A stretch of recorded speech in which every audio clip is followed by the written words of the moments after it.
Crime को नहीं control कर पा रहे हैं, बलात्कार को नहीं रोक पा रहे हैं, तो विपक्ष यहाँ राजनीति न करके आम जन की सुरक्षा। किशोर जी के पास चलते हैं। किशोर जी बताइए, ये जो सवाल है कि मैं एक छोटा सा उदाहरण देता हूं कि जैसे कई बार होता है ना कि गली मोहल्लों में लोग रैश ड्राइविंग करते हैं। अभी भी देखा जाता है कई स्टंटमैन हैं जो पकड़े जाते हैं बाहर। कैसे पकड़े जाते हैं? क्योंकि उनको पता होता है जो कि वीवीआईपी इलाका है या एक्सप्रेसवे है या हाईवे है, वहां पर सीसीटीवी कैमरे लगे होते हैं और उससे वो पकड़े जाते हैं।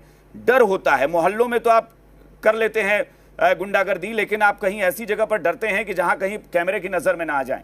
उस वीवीआईपी इलाके में सुबह सुबह कोई गोली चलाने की हिम्मत कर ले, जहां उसे पता है कि सारे हुक्मरान बैठे हुए हैं आसपास। अभिषेक जी, ऐसा है, चाहे घटना पटना के पौष इलाका में हो या सुपौल के सुदूर इलाका में हो, बिहार पुलिस हर घटना को चुनौती के तौर पे देखती है। जहां तक पटना के घटना का मामला है, तो आपने देखा होगा इससे पहले भी कई अपराधी अपराध करने का दुस्साहस किए थे और हमारी बिहार पुलिस अपनी साइबर सिक्योरिटी और अपने टेक्निकल एक्सपर्टीज़ के बदौलत उन्हें धर दबोचने और जेल भेजने का काम किया है। कुछ साइकोपैथ टाइप के अपराधी होते हैं जिन्हें यह पता नहीं होता है कि जो अपराध कर रहे हैं उनका प्रभाव किस स्तर पर जाएगा, और वो कर बैठते हैं अपनी नादानी में और बहुत जल्दी ही वो कानून के शिकंजे में होते हैं और उनकी असली जगह जेल के सलाखों के बीच होता है। बिहार सरकार के परफॉर्मेंस की, बिहार पुलिस अच्छा, मुझे एक चीज और बताइएगा कि आपने कहा कि नादानी में वो कर देते हैं, क्या उन्हें ये या फिर वहां सिक्योरिटी व्यवस्था इतनी पुलिस की नहीं है कि वो अगले थोड़ा आगे बढ़े और वहां पर उनको पुलिस की जिप्सी मिल जाए?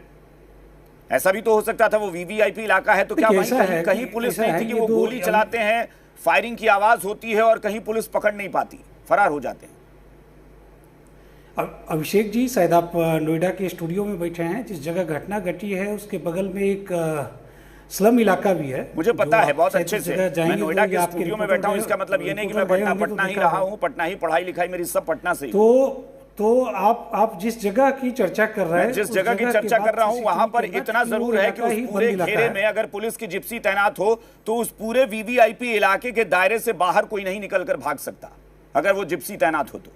देखिए, अगर आप एक घटना से पटना पुलिस को नकारा साबित करने का प्रयास करती है अगर विपक्ष, तो विपक्ष को दूसरी घटना भी समझ में आनी चाहिए। कल परसों की घटना है, एक देवरिया की महिला जो शिक्षक अभ्यर्थी थी, उनको जाना था मधेपुरा में ये करने के लिए, योगदान देने के लिए, और उनका पूरा का पूरा बैग खो गया और पूरा पटना पुलिस रात भर जग के न सिर्फ उनका बैग लौटाया गया, पूरा कागजात लौटाया गया, ज्वेलरी लौटाया गया और कैश लौटाया गया।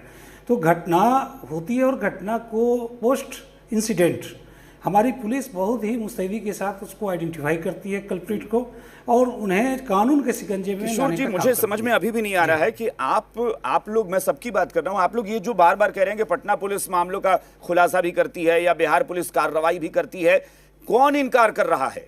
कार्रवाई भी होती है, लोग जेल भी जाते हैं, यदा कदा इनकाउंटर भी होता ही है जरूरत पड़ने पर, लेकिन सवाल वो नहीं है। सवाल वाजिब ये है कि वीवीआईपी इलाके में गोली चलती है, वहां से अपराधी निकलकर भाग भी जाते हैं, पुलिस अब तक पकड़ नहीं पाई है, प्रधानमंत्री के दौरे से एक दिन पहले घटना होती है। जाहिर तौर पर ये सब चीजों को अगर आप कनेक्ट करेंगे तो सवाल खड़े होंगे कि क्यों ऐसा हुआ। और वो उस दिन होता है जब पटना में नए पुलिस एसएसपी आज ही पदभार ग्रहण कर रहे हैं, उससे पहले ये चुनौती दे दी जाती है पुलिस को कि देखो हम भी हैं। चलिए, मैं डॉक्टर संजय के पास एक बार चलता हूं। डॉक्टर संजय, बिल्कुल,